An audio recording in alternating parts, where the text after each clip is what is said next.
resource officer, yeah. Welcome back, welcome back. We're talking with Lonnie Meyer. He's the superintendent of the Mountain Home Schools here, and I don't think we've had him on the show, and I thought it would be nice to have someone talk about schools and what your job is, and probably people don't come up off the street and say, hey, Lonnie, tell us all about your job and what you do. Well, I can tell you I'm really happy to be here because I'm always happy to talk about the Mountain Home School District. I can tell you that. I came here 3 years ago. I moved in from Van Buren, Arkansas, and I'd served in that school district 29 years. So it was a monumental move, I guess you could say, living in a community 29 years. When you say you served, were you a teacher during I was assistant superintendent in the Van Buren School District, yes. And so basically I'd been to Mountain Home School District a couple of times on various school visits, and it just, you know, it was just a fit. I knew it was a fit. Of course, you never know if you'll get the job, but I knew for me it was a good fit. So there was a process where they had several applicants. Yes, I think that they had a search agency called McPherson and Jacobson, and you know, I'm not sure how many people were interviewed, but it was a very strenuous process. We started about 8 o'clock in the morning with I guess a tour of the school, and then I finished about 10:30 that night with the interview with the school board. And all throughout that day, I interviewed with, you know, students, faculty, district level employees, parents, community members, and I love the process. But it now for that position, do you have to have superintendent experience? You know, not necessarily. I mean, it's probably a teacher that wanted to. Well, there is a certification level. It's 30 hours above a master's degree to have a certification. There are also a couple of degrees, a specialist degree or a doctorate degree, which is what I have, and those are the qualifying factors. So there is a higher level of certification.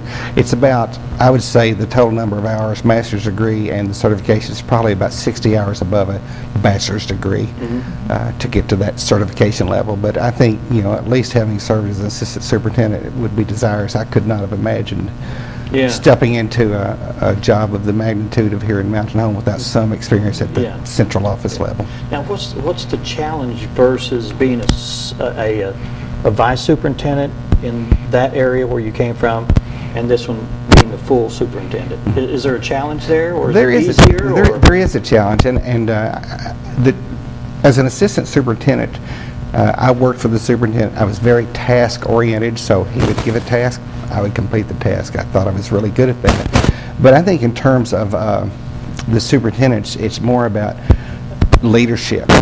Do you have a philosophy? Do you know what you believe in? Do you have an educational foundation?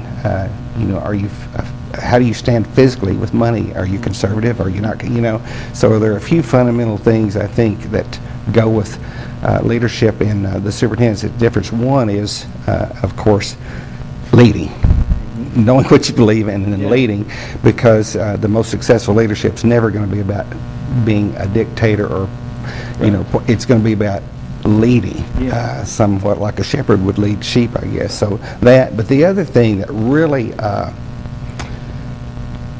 it didn't really catch me off guard, but it surprised me, because the superintendents that I worked for never told me what they were doing after hours, so to speak, when everybody else has gone home. I've been amazed at the level of communication it takes to keep a school board informed, the community informed, opportunities to visit with the public about what's going on at the school.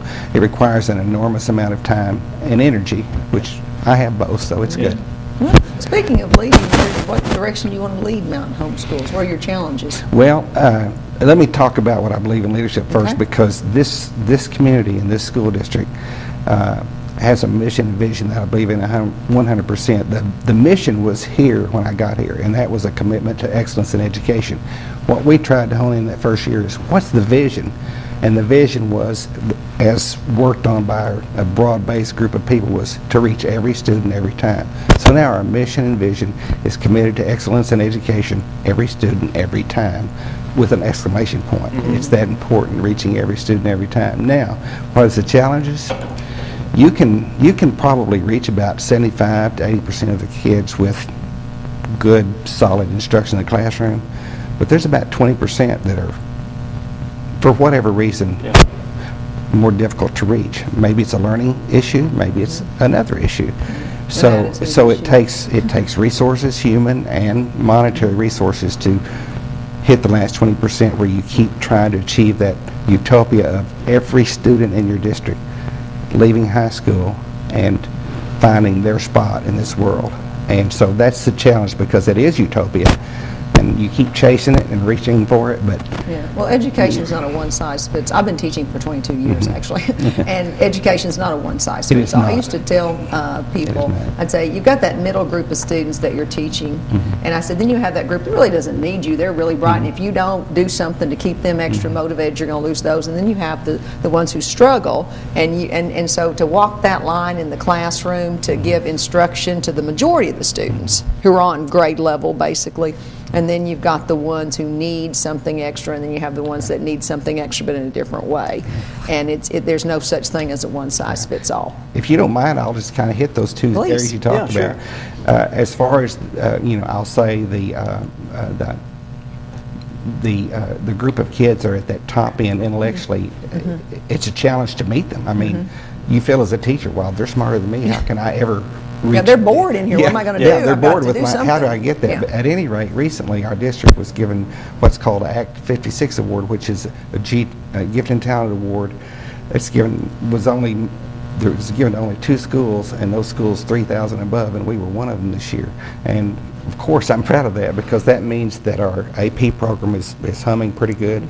That means our extensions in the classroom are working pretty good. Our pull-out programs, you know, Odyssey of the Mind, you know, opportunity with Bomb Squad. We have all sorts of extension opportunities for our kids, and so we were one of the top 2 schools in the state for that. I was really excited about that. That was led by Dr. Leanne Gigliotti, our assistant superintendent. I mean, I did not personally lead that. Christy Neighbors, Christy Nelson were involved in that, as well as Marsha Partney. So that's that end. The other spectrum would be, well, what about kids that are possibly losing credits, falling behind, or what about kids that make a really bad decision, or, you know, what are we going to do with that? We have a campus called Guy Berry College and Career Academy, which I am so proud of, because we're focusing on kids that we're not meeting their needs either. That 20%, something's not clicking for us here. But I'm so happy to report that last year we graduated 11 kids with a high school diploma that weren't making the traditional setting. We had 2 graduate at midterm this year,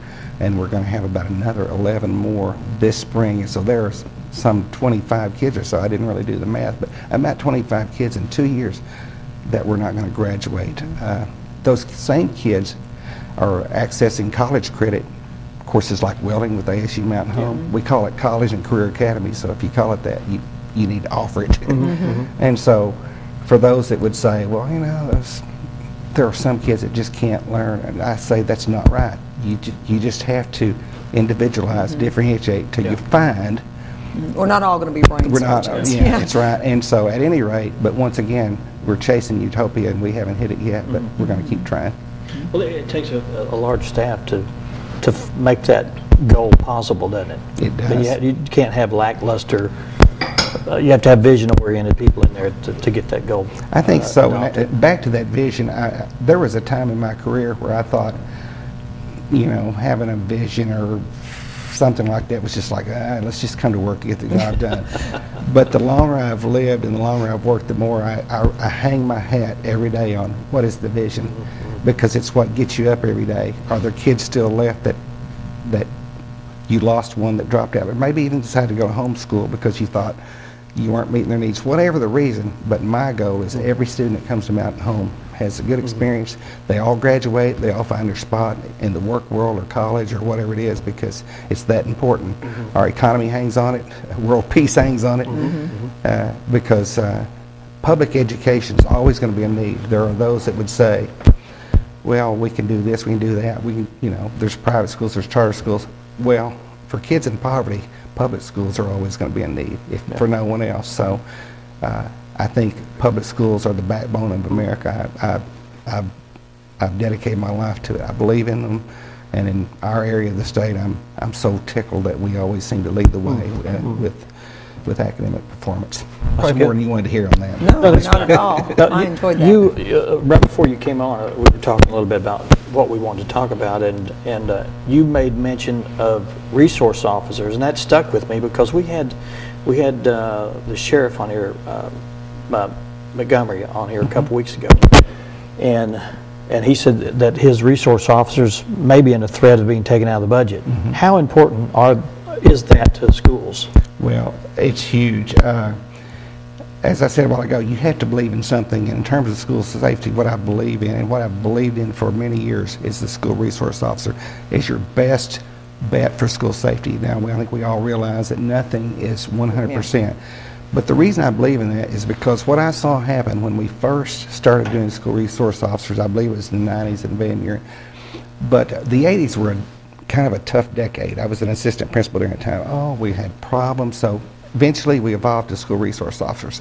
As an assistant principal, I was thinking, well, it's about time I get support. I'm going to have a guy now, he's going to pack, he's going to be tough. You know, it's going to be great. But that's not what happened. What happened was the kids started to move towards resource officers as a counselor, as a friend, as a confidant. And what we began to see happen was this huge relationship piece where kids would divulge anything and everything to school resource officers about what was going on in the campus, more than they would the principal, the assistant principal, counselors. And so it became an avenue to prevent problems. And it holds true today. Our 4 officers in our school district, 3 from the city and 1 from the county, the teachers love them, the kids love them. It's something I think is of the utmost importance, and I'm happy to report that Judge Pendergrass has been bringing us to the table, and we haven't got a solution, but we're working on a solution because you know, the sheriff, the judge, and all the superintendents there, we all understand this is a huge piece. School, I mean, some people would say, well, our job maybe is not to, I don't know, be law enforcement. Well, our job is supervision of students and safety of students, and if this is an aid, that's what we should do. And as far as, you know, arming people in the schools, I'm telling you, these resource officers walk around school with a gun. It might as well be a pencil. Nobody notices it. It's just it's a part of who they are. There's no distrust. I'm afraid any other thing we would get into a lot of concern with.